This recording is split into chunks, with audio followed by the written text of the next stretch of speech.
I know. What is going on here? Well, I happen to be able to be in my pillow corner today in my office.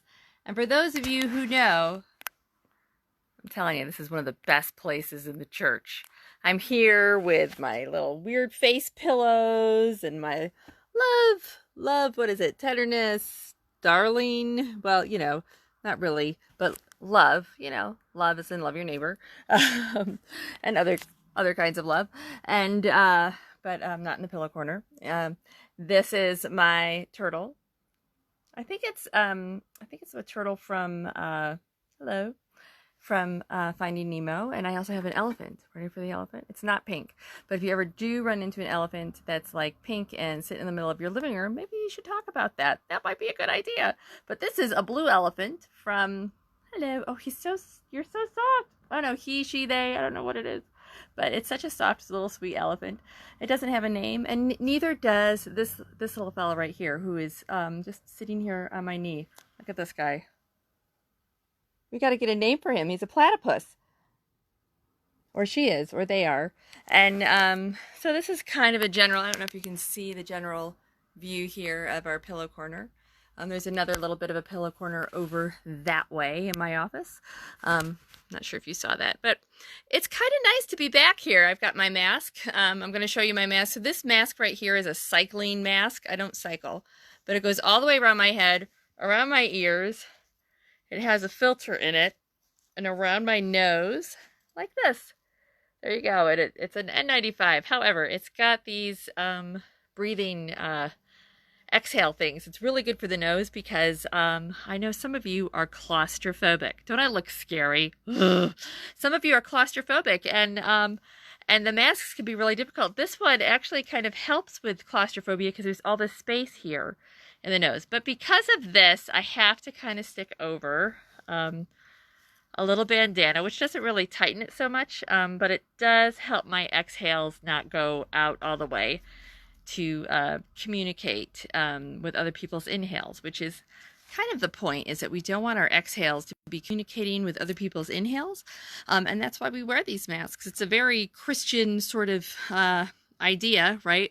That we change the way we do things because we don't want to spread a virus to anybody else especially if we don't know that we have it. And it's not like these things are they're not fail-safe. Masks are not going to cure the disease, but they certainly are a way that we can be out in community, go to the grocery store. For some who have to go to work, they're a way to do that and be safer, right? Also, there's these the things that you can have that you can put on a hat, and it can put something over your face, like a clear plastic over your face, which is also helpful. Again, not fail safe, but it is helpful, right? And we want to be, I know a lot of people are upset about this business of wearing masks in public, right? And some people feel like we are not trusting in God because of that. Yeah, I know that's a Batman viewfinder up there. We're not trusting in God because we are wearing masks, or if we're forced to wear masks in church or any place else. And my take on that is that they're really not comfortable. And if I can wear one and be in discomfort, maybe I can use that as a spiritual practice, as a way of being in discomfort for my siblings who are in severe discomfort, right? Or who are severely compromised, who are afraid of even being out in public at all. And golly, so I didn't mean to go into all that. I had other ideas here. I wanted to show you. This is like the really cool like pillow thing that I got. I don't know where I got it from. It's a table. It's a little table with a pillow on top. And this is a really neat book. I'm not going to read this book to you. If Animals Said I Love You. Isn't that awesome? Like, couldn't you use some of that today? Actually, what I'm going to read to you today is from Howard Thurman. Deep is the Hunger. I love Howard Thurman. I was introduced to And you know, I love him. Like he writes in a way that makes me uncomfortable enough that I need to take some action and make changes, right?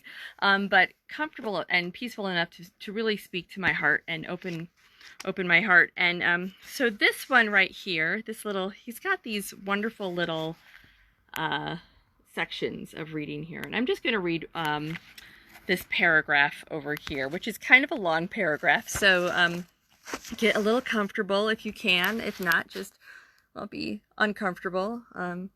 Be as comfortably uncomfortable as you can be.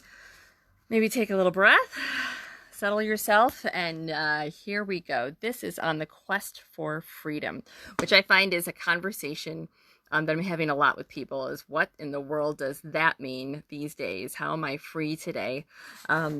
People in Alcoholics Anonymous and in 12-step programs have been talking about this a bit because the sense of freedom for them is that they are free from the obsession to drink, the obsession to use drugs, or whatever the obsession and compulsion are.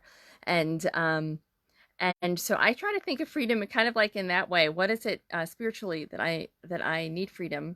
How am I practicing it? How does my freedom affect other people's freedoms, right? Certainly if I'm going around and I'm breathing on everybody and like not wearing masks, not washing my hands, you know, and I'm like, I'm free, but I'm not really, that's not real freedom, because I am pressing others, and certainly risking other people's lives. You know, we got to watch. You know, I am free today in such a way that I can take actions to make sure that I keep my cooties to myself. So keep your cooties to yourself, everyone, as best that we can.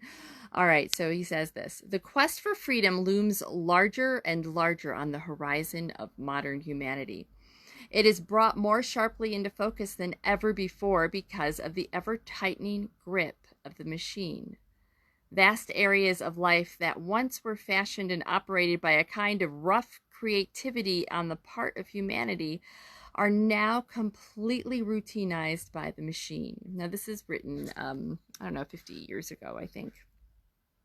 Leisure, maybe 60, leisure is becoming more and more inescapable and compulsory.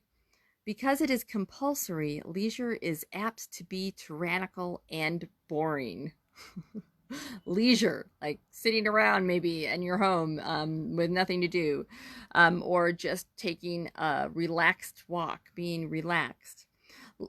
So leisure is becoming more and more inescapable and compulsory. Because it is compulsory, leisure is apt to be tyrannical and boring. To be able to win a span of leisure, responsibilities, and choosing here and rejecting them there, yields a certain fundamental sense of freedom for the individual. Basically, freedom is a sense of alternatives. Isn't that interesting? Where there is no alternative, there is no freedom. So where there is no alternative, we are there is no freedom. So that's what he's saying here. It needs the privilege of option. Notes that I say the privilege of option. The option need not be taken, for it may often be sufficient to know that one has an option. It is this sense of alternative that is freedom. If I had no alternative, then I could not be free. Let's think about that for a minute. If I had no alternative, then I could not be free. We are very blessed, very lucky, and very privileged to be able to have the opportunity to I don't know, to go outside, to decide, oh, will I go outside at this moment, or am I going to stay inside my house? Will I, can I work today, or can I choose how I do my work today, or am I forced? Hey, I'm going to just wave to Larry and Sherry Thomas. Or am I forced to work? Is someone forcing me out to do this work? Or do I have that as an option, right? And in some level, most of us have to work, but work and our choices between work and not having income.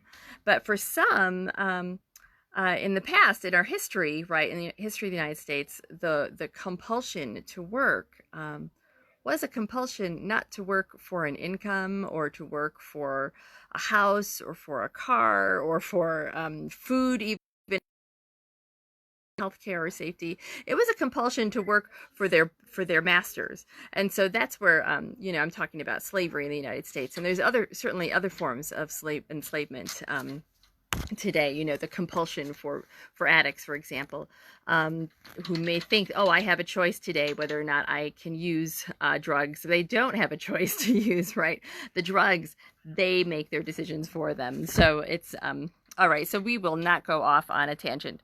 The option need not be taken, for it may be sufficient to know that one has an option in this sense of alternative, that is freedom.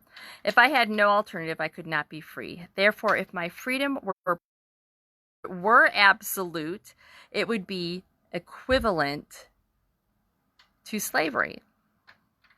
Therefore, if my freedom were perfect and absolute, it would be equivalent to slavery. Wherever human beings are denied the exercise of option, they are not free. The particular aspect of life, there is a teenager in the other room in case you're hearing background noise. This is confined to no particular aspect of life, but is quite inclusive. In other words, you shall know the truth, and the truth shall make you free.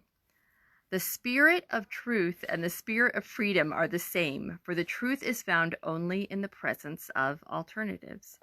At long last, it may be terribly accurate that paradox is the test of reality.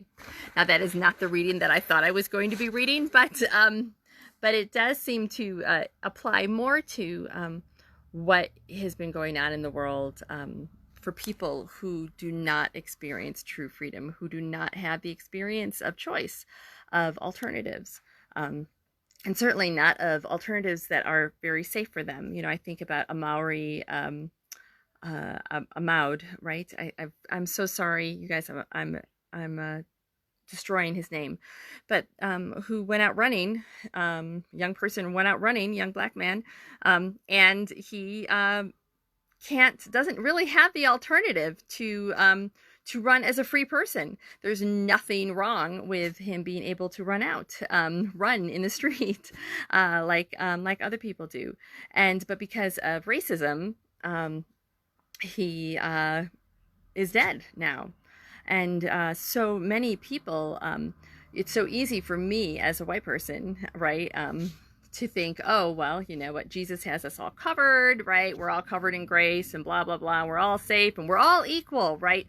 But the truth is that that we are not all equal, and it's a hard pill for me as a Christian to swallow. And it's even more difficult for me to say, wow, you know what? I am part of the sin of racism. I am part of that. Golly, oppressing my siblings in humanity, and I need to do something about that. I need to change that and work on that, and because there is the sin and the problem. I saw this posted earlier today. In being black for people of color, right? In the color of their skin. That's not the problem. That's the gift that's created in God's image right there, right? But the problem is the racism, in particular the white supremacy racism that set up a system where people were not really giving true freedom of to life that God gave them. Without fear. I'm not afraid to go running. I mean, I don't run, but I'm not afraid as a white person to run. And a person of color should not be afraid to run either. And yet they are, and they are for good reason. So those are my thoughts. And in the pastor's corner here with my stuffed animals and my pillows and my great opportunity that I have to serve my community here in Fort Collins, my church, the American Baptist Church of Fort Collins, and all of you. And the opportunity that I have to admit my sin of racism, and not wanting to be part of it and working hard not to be part of it, and yet guess what? I was born into it. So I am not worried at all about carrying around a hairbrush and having that mistaken for a gun, like happened to another person of color recently. Or I'm not afraid of coming into my own home. Someone coming into my home and then shooting me. You know, normally if someone was mistakenly coming into my home thinking it was theirs and they saw me, a white lady, they're not going to be freaked out, right? And so yeah, so these are things that as Christians, as a white Christian, I need to be more aware of and think about. And when I talk about freedom, and I talk about the freedom to go out unmasked, right? I have to also remember that, by the way, people of color going out in masks is actually kind of dangerous for them. So I also do this for them, right? Because we need to have a more safe world for people of color, and it should be as safe as it is for myself. So wear a mask, you guys. Wear it for the people who are considered dangerous because they wear one. Wear it for the people who are sick, who have weakened immune systems. Wear it for the medical doctors and the nurses and the people that are taking care of patients with this virus. Wear it for your grandmother. Wear it for your children. Wear it for each other. And remember that we have choice today, right? We have more choices today than we ever did before. And I think that, our founding fathers, the founding people of the U.S. Constitution, right, they would probably be really horrified that we're complaining. Golly, we can't meet in person for a while. We get to meet on Zoom. We have internet church. Please come. 10:30 on Sunday mornings, 7 o'clock on Facebook. And there's church all over the place if you want to go to church. I've been to 4 church services this week so far. So I don't know if you heard a teenager groaning over there, but she's getting a little hungry, and I probably talked long enough. I love you all. And here we're gonna come up with a name for Rev Kimberly's Corner. Okay. All right, you guys. Mwah. Love you all. Bye bye.